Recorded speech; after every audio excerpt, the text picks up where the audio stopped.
The United States just conducted 3 swift attacks on nuclear facilities across Iran. Let's talk about the response from congressmen at home. To start, members of the Gang of Eight, including Speaker of the House Mike Johnson, came out in support of this attack. The Gang of Eight's members get special access to details about attacks like this before they actually take place, because it includes high-ranking members of House and Senate Intelligence Committees as well as House and Senate party leadership.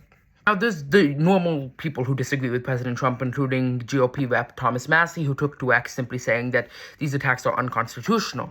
Then there's the Democrats, including Representative Sarah Jacobs of California, who came out early saying that these attacks are not only unconstitutional, but a risk of escalation that risks bringing the United States into another deadly and endless war.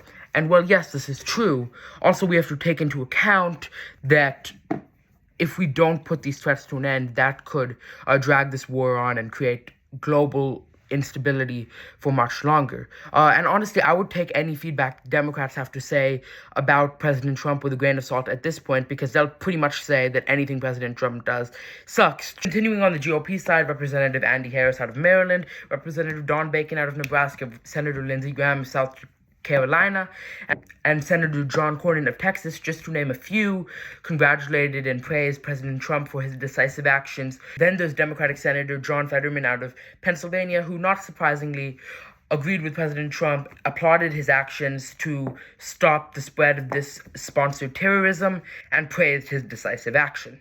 Our Secretary of State, Marco Rubio, and other cabinet-level officials have yet to comment on these attacks. Well, yes, the President of the United States does need congressional approval to go into war with another country.